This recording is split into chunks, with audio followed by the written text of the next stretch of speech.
अस्सलामुअलैकुम बिस्मिल्लाहिर्रहमानिर्रहीम। Welcome to my channel पढ़ो लर्न टुगेदर।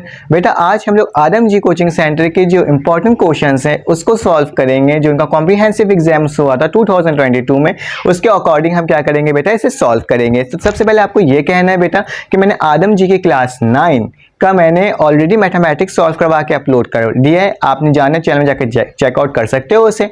और साथ साथ मैं अभी केमिस्ट्री क्लास 9 का सॉल्व करके दिखाऊंगा आपको, उसके एमसीक्यूज और आपको क्वेश्चंस पेपर आपको प्रोवाइड कर दूंगा। ठीक है, तो क्या करना है आपने उसके अकॉर्डिंग उसे सॉल्व करना है। ठीक है, साथ साथ आपको ये कहना चाहता हूँ कि आपको मालूम है कि मेरे चैनल में बहुत सारे वीडियोस अपलोड होते हैं, जैसे कि गेस्ट पेपर से मुतालिक क्लास 9 मैट्रिक फर्स्ट ईयर और सेकंड ईयर।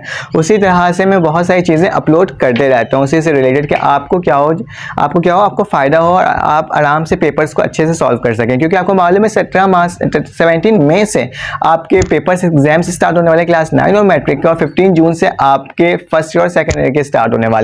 तो कोई बरत नहीं, कोई परेशानी की बात नहीं है। आपने क्या करना है बेटा, तैयारी करनी है, अच्छे से हो जाएगी। गैस पेपर से तैयारी कर लो, आपने प्रैक्टिकल सेंटर आदम जी और साथ साथ जो हम आपको गैस पेपर प्रोवाइड कर रहे हैं आपने उससे तैयारी करनी है। तो आपका इंशाल्लाह पेपर में बहुत अच्छे मार्क्स आ जाएंगे, आपने फिक्र नहीं करना है। ठीक है, तो आपको एक बात ये कहनी थी कि आप मेरे चैनल को जल्दी से सब्सक्राइब कर दें। अगर आपने अभी तक सब्सक्राइब नहीं करा है तो सब्सक्राइब कर दें। क्योंकि इसलिए कह रहा हूँ सब्सक्राइब करने, क्योंकि जैसे ही डेट शीट आएगी, टाइम टेबल आएगी, फौरन ही आने वाली विद इन वीक आपकी डेट शीट्स वगैरह आने वाली। तो आपने क्या करना है बेटा, आप सब्सक्राइब करके रखोगे तो आपको फौरन वो चीज़ आपको मिल जाएगी। ठीक है, तो चलें इसको सॉल्व करते हैं विदाउट वक्त ज़ाया किए बगैर। तमाम चीज़ें आपको बताने का मकसद ये था कि आप को पता चल जाए कि मैं क्या चीज़ें अपलोड कर रहा हूँ और क्या चीज़ें अपलोड नहीं कर रहा हूँ। ठीक है, तो खैर, तो अभी आपको आपके स्क्रीन में शो हो जाएगा, मैं एमसीक्यूज सॉल्व करवाऊंगा आदम जी कोचिंग सेंटर का। ठीक है, तो आपने उसे देख लेना, कंप्लीट वीडियो देखिएगा ताकि आपको तमाम एमसीक्यूज समझ में आ जाए। ठीक है, चले आए इसको वक्त ज़ाया किए बगैर सॉल्व करते हैं और देखते हैं किस तरह से सॉल्व हो रहा है। तो ठीक है, पहले हमारे पास एमसीक्यूज क्या है बेटा,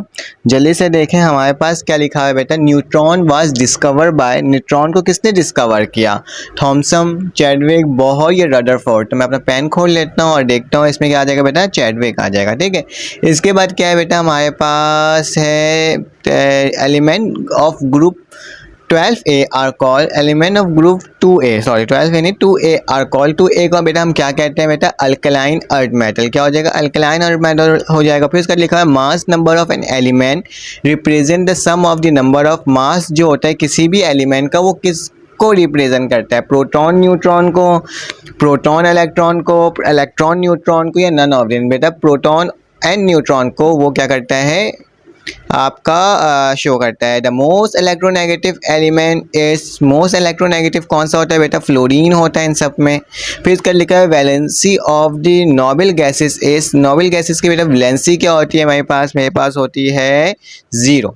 ठीक है, फिर इसके बाद क्या लिखा हुआ हमारे पास, नेक्स्ट एमसीक्यूज लिखा हुआ है which of the following is the lightest metal, calcium, magnesium, lithium या सोडियम। तो बेटा lithium is the lightest metal as compare to this. ठीक है, फिर इसका लिखा हुआ है this the escape of a gas molecule through a pin hole is called. इसको हम क्या कहते हैं बेटा, एक पिन होल से जो पूरे घर में मतलब हर जगह क्या होता है, एक गैस निकल रही होती है कहीं पर से भी, वो इसको डिफ्यूजन कहते हैं। इफ्यूजन कहते हैं बाहर निकलना। ठीक है, इफ्यूजन कहते हैं, डिफ्यूजन कहते हैं, ऑस्मोसिस कहते हैं, या ऑल ऑफ दिस कहते हैं। तो बेटा इसका क्या हो जाएगा, इफ्यूजन हो जाएगा, क्योंकि ये करेक्ट आंसर है। फिर इसका लिखा हुआ है brass in an alloy is copper and lead, copper and tin, copper and silver, या कॉपर एंड जिंक। तो बेटा zinc is the best correct answer.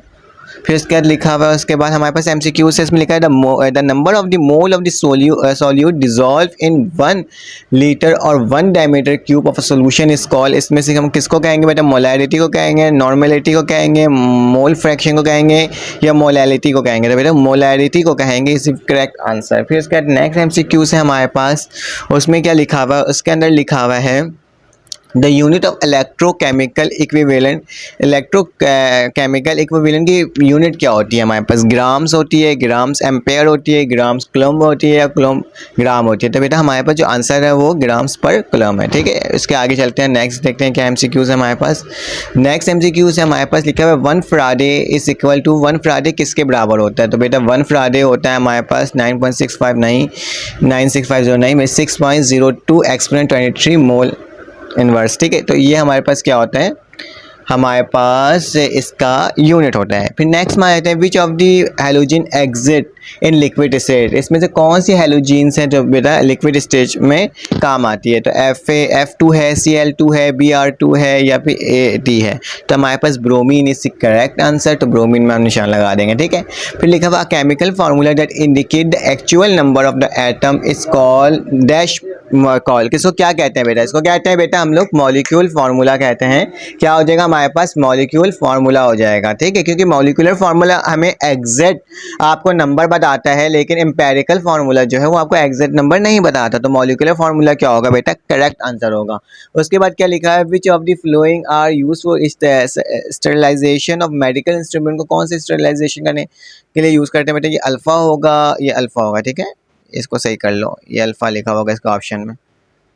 ये अल्फा रेस है, बीटा रेस है, गैमा रेस है, तो कौन सा होगा बेटा? हमारा एक्स रेस जो है वो करेक्ट आंसर है, ठीक है। फिर नेक्स्ट एमसीक्यूज में चलते हैं और देखते हैं क्या है। इसके बाद लिखा है the amount of the energy given out when the electron is added to an atom is called, इसको हम क्या कहते हैं? जब अमाउंट ऑफ एनर्जी निकल जाती है, जब हम इलेक्ट्रॉन को ऐड करते हैं किसी एटम में, तो बेटा वो क्या होता है? Electron affinity. फिर इसका लिखा हुआ है vertical column in the periodic table are called, vertical column को क्या कहते हैं बेटा? ग्रुप्स कहते हैं, और हॉरिजेंटल को बेटा क्या कहते हैं? पीरियड्स कहते हैं, ठीक है। तो इस चीज़ को याद रखना। फिर इसका लिखा हुआ है एट रूम टेम्परेचर, एक घर के टेम्परेचर में मोस्ट आयोनिक कंपाउंड आर, क्या होते हैं एक घर के टेम्परेचर में आयोनिक कंपाउंड क्या होते हैं हमारे पास? हमारे पास ऑप्शंस क्या लिखा हुआ है?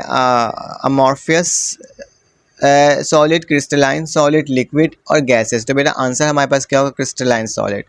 उसके बाद आएगा which one of the following gas diffuse fastest, इसमें से कौन सा गैस है जो सबसे ज़्यादा जल्दी फास्टेस्ट डिफ्यूज हो जाता है? क्या लिखा? हाइड्रोजन, हीलियम, फ्लोरीन या क्लोरीन। तो बेटा hydrogen is the correct answer. फिर इसके बाद क्या है हमारे पास? नेक्स्ट एमसीक्यूज है हमारे पास में लिखा हुआ है डेंसिटी। क्या? Density of a gas increase by, density of the gas किस वजह से इंक्रीज होता है? क्या टेम्परेचर इंक्रीज करें या प्रेशर इंक्रीज करें या वॉल्यूम को कांस्टेंट रखें? तो बेटा टेम्परेचर को इंक्रीज करेंगे तो डेंसिटी खुद ही क्या होगी बेटा? इंक्रीज होते जाएगी। फिर इसके बाद लिखा हुआ है the mobility of liquid is lesser than solid gases, plasma या बॉस-आइंस्टाइन कॉन्सेंट्रेट।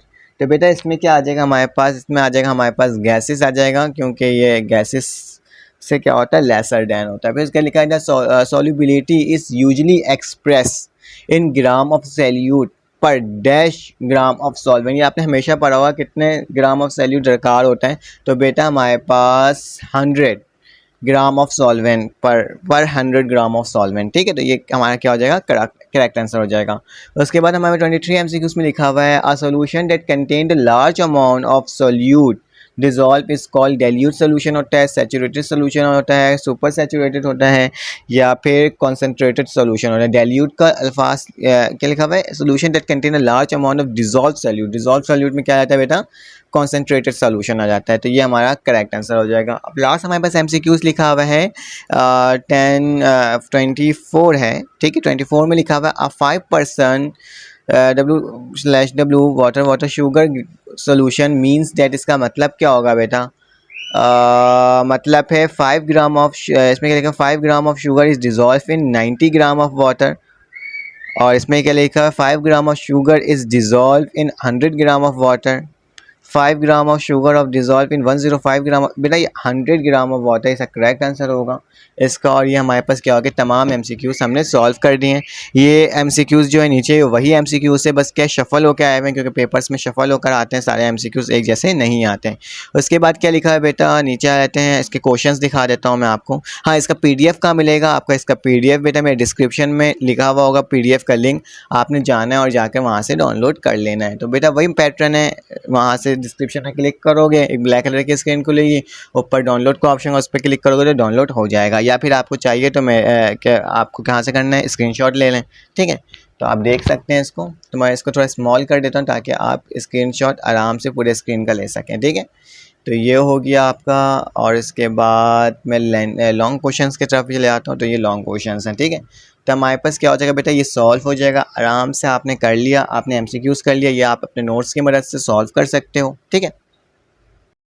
हाँ, तो आपको समझ में आ गया होगा इंशाल्लाह। कोशिश की थी कि मैं आराम से समझाऊँ, ज़्यादा जल्दी तेज़ी से ना चलूँ, ठीक है। तो आपको इंशाल्लाह समझ में आ गया होगा। आपने ये करना, अगर आपको समझ में आया तो लाइक करें, सब्सक्राइब करें और बेल के आइकन को क्लिक करें, ताकि इसी तरह की वीडियोस मैं आपके लिए बनाते रहूँ। इंशाल्लाह मैट्रिक क्लास और 9th क्लास दोनों को लेकर कवर करके लेके चल रहा हूँ। आदम जी के तमाम क्वेश्चन आपको प्रोवाइड करूँगा और कोशिश करूँगा जल्द से जल्द मैं तमाम आपकी ये तमाम चीज़ें पोस्ट कर दूं। ईद का दिन आ रहा है, कल से ही ईद स्टार्ट है, तो इसके वजह से थोड़ा सा हो सकता है कि टाइम लिमिट में थोड़ी सी डिफरेंसेस आ जाए, लेकिन फिर भी कोशिश करूंगा कि मैं ईद में भी अपनी वीडियोस अपलोड करते रहूं, ठीक है। फिर आपसे मुलाकात होगी एक न्यू वीडियो में। अपना ख्याल रखिएगा, अपने आसपास का ख्याल रखिएगा और दुआओं में याद रखिएगा। अल्लाह हाफिज़।